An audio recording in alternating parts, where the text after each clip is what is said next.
the best level that we're always trying to get to in everything is not just about finding the best thing to do, but instead also shifting the background of the things you do and why you do them. And you'll notice this starts to create kind of a cohesive pattern of what you do, why you do it, and weave together all of these things that you're becoming. Welcome to the Optimizing Beyond podcast. I'm Josh Negron, and this show's all about sharing lessons, ideas, and strategies that sharpen your thinking, strengthen your habits, and push you to grow beyond comfort zones. Let's dive in. Welcome back to the show. Today I'd like to cover my good, better, best framework. Now, for high achievers and for recovering or current perfectionists, sometimes doing just something that's good feels like underachieving. We all want to do its best, and yet sometimes best is the exact thing that can lead to paralysis, procrastination, and failing to follow through, especially long term. We're going to look at the framework from two separate angles. First, we're going to use it as a hierarchy to evaluate your daily habits, what you are currently doing or what you'd like to do. And second, more in a professional context, in a way to evaluate your decision making and your leadership decisions.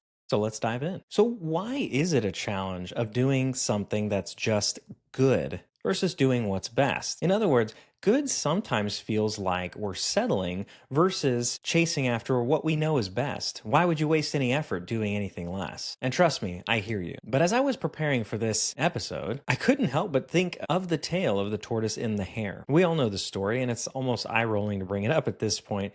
But think about it for just a second. It sends a similar message. That doing something daily, even if it's not the best thing, could very well potentially outpace something that is the best thing, but is not executed consistently. Now, I know this is already getting your mind stirring. Think about it from the fitness space. These examples are always, I feel like, the easiest. But if you're tweaking your diet and eating slightly better than you currently do, but implement that every single day, are you going to see better results than someone who makes drastic changes once a week? Most likely. Or in the previous episodes, we discussed James Clear's classroom assignment example, where he talks about when students are split into two groups and one group has to do one perfect execution of whatever it is, and the other class gets multiple examples to do as many iterations as possible, it always ends up being that the half of the class that gets the most reps is the one that executes at the highest level. And this is the same idea. So I always say, I run into this often when people ask for fitness or nutrition advice. They want to go all in. They want to change absolutely everything. And I've seen it fail so many times. And so my message is always like, hey, chill out. Let's find the top 1, 2, maybe 3 things depending on your current discipline level. And let's introduce those in an intentional way to ensure your long-term success. Because at the end of the day, long-term longevity is what we're after, not just fads and a diet you're going to quit next week. So this is the same idea.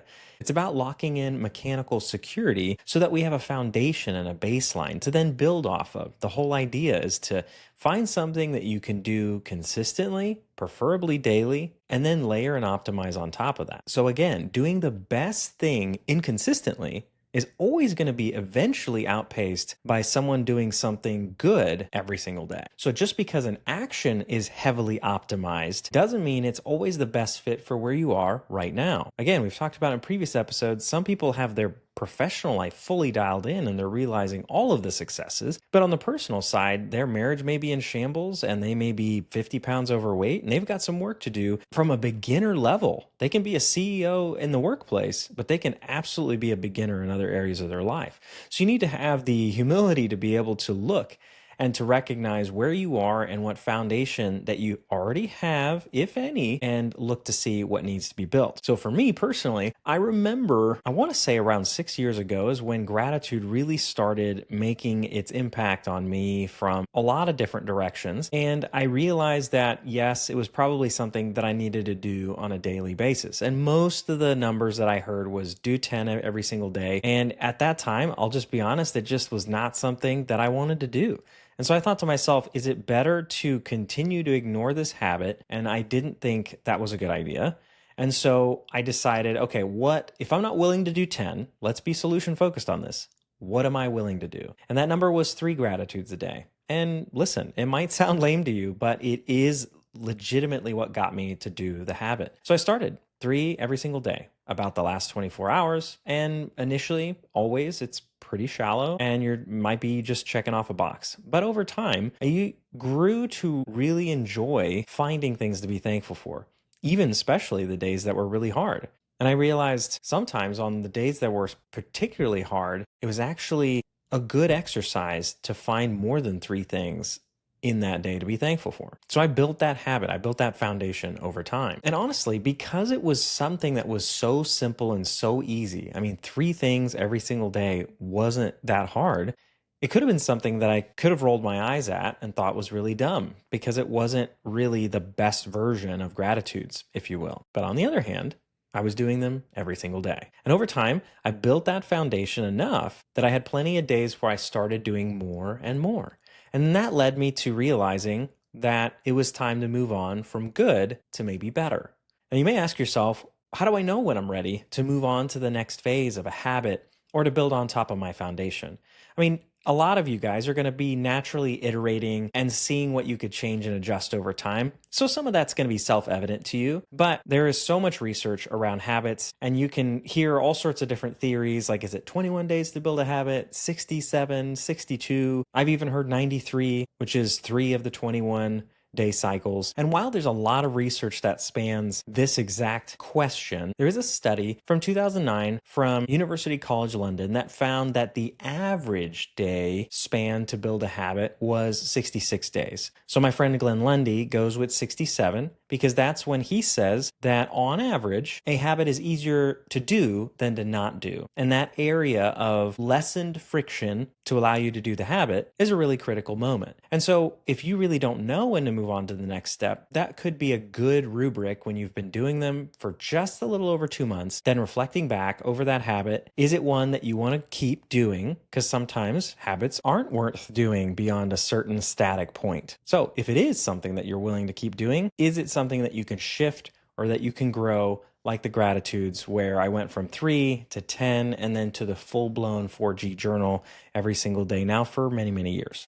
Now, when you've hung out in the better stage, you start to realize that this is something that you've been doing for a hot minute now, and you could start running into what I've called in previous episodes is evaluating your fuel source for that habit. Like I said before, I'm not entirely opposed to habits being fueled by what I call unclean sources, where you're doing a good thing for not the best reasons.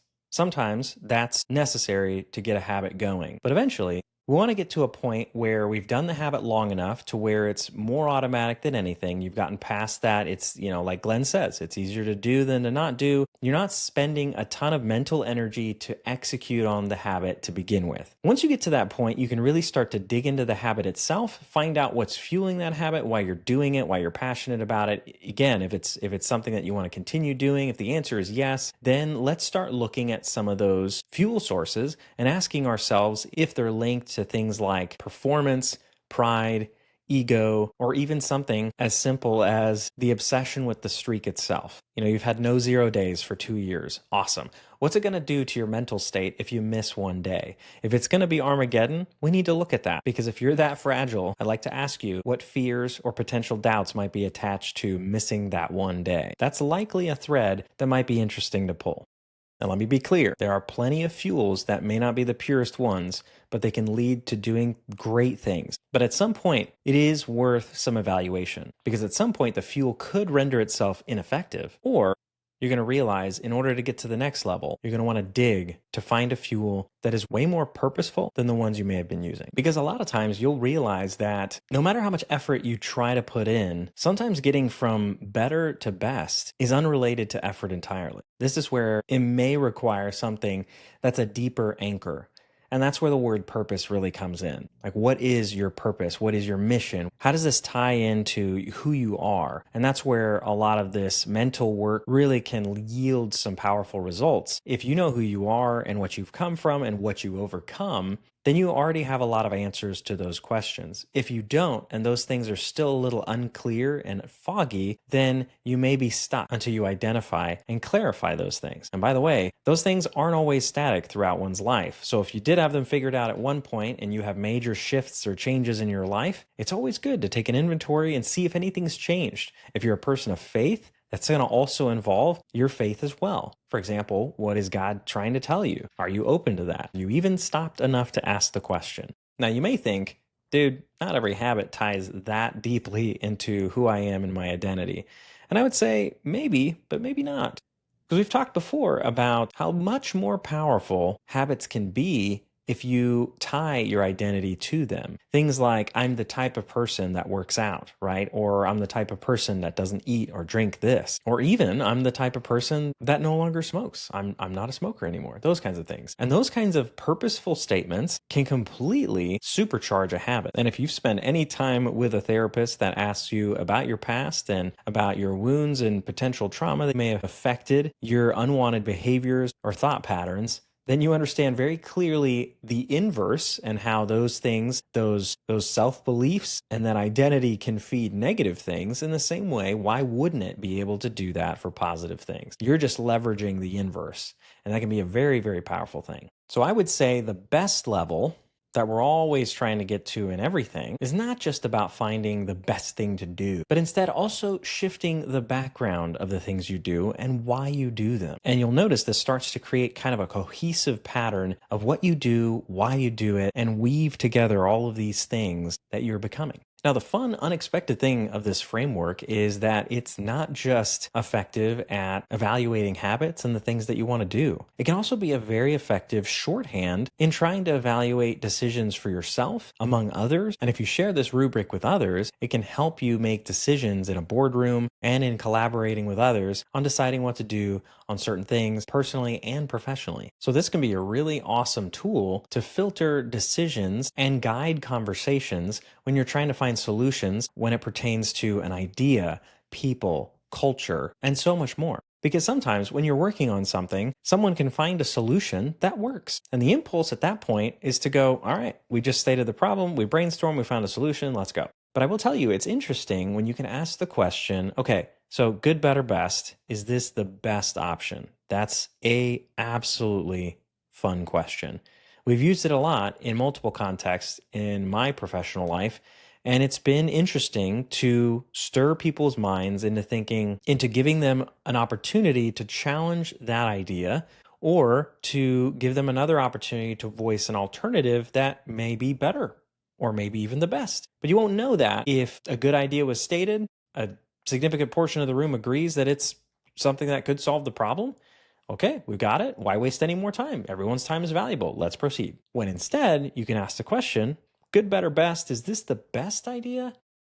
Sometimes the answer is yes, in which case, let's move on. Take seconds to ask the question. However, there have been plenty of times where the answer's been, well, what about this? And it's a better idea.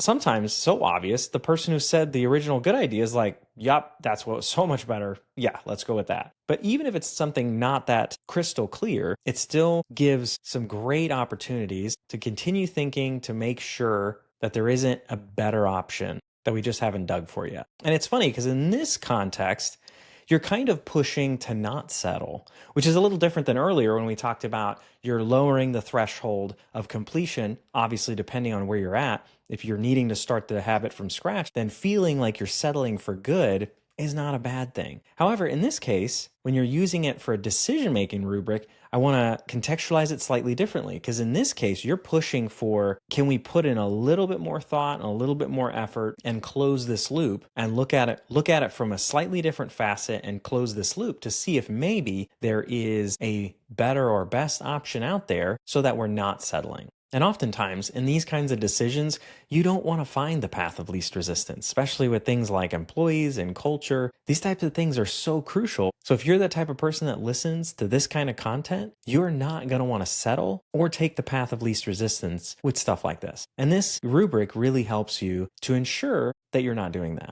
So this week, how do we apply this? How do we apply what we learned today? I'd like to challenge you in 3 ways to use this framework this week. The first one is I want you to start a good habit. I want you to find something that you've been wanting to do and just haven't done yet, and I want you to take it to its simplest form. What is going to get you to finally execute it? Especially if it's something that you've been waiting to do the perfect version of. Instead, what's a good version that you can just ship and you can start doing today? What's your equivalent of my 3 gratitudes that you can start right now? So hopefully something popped in your mind just now, and let's figure out the purest form of that you can start doing. Remember, you can always adjust, you can always add layers to it later, but what is that one thing that you can start doing today that you should, that would have a really good impact on you moving forward? The second thing is, I want you to take an inventory and audit an existing habit. So, what's one that you have been doing for a hot minute, maybe beyond 67 days, and is it time to tweak it, to change it? What can you add? What can you take away? What can you do to refine the habit and make it better? And again, you can brainstorm that with just a pen and paper, with a good friend, or with AI. Just have a conversation. This is a habit that I'm doing. What are different ways that I can do the habit? How can I be more efficient? Ask me questions about how I do the habit so you can better understand and better answer the questions, better answer this idea. How do other people do it? If you're someone that doesn't like the mundane, you can be like, hey, I'm getting kind of bored of doing this. What are some other creative ways that I can do it to introduce some novelty into it and make it exciting again? All sorts of different things that you can do. So take an inventory of something you're currently doing and find out a way that you can refine it from good to better or better to best. And lastly, I'd like you to use the framework to filter one major decision this week, whether that be personal, professional, by yourself, or with a team, and ask that question. Good, better, best. Is this the best choice? Is this the best decision? Or are we doing the best thing? Some version of that question to make sure that you're not just taking the easy path, the easy decision, before implementing your decision, taking that intentionality and focusing on it to make sure that there isn't something better out there for you or your team to do. Best of luck this week. I think this framework can be really helpful in helping you refine your life. And as always, thanks for listening to the Optimizing Beyond podcast. Remember, growth happens when you take action. So subscribe, share this with a friend, and most importantly, put what you learned into practice. Until next time, keep moving forward because daily anything changes everything.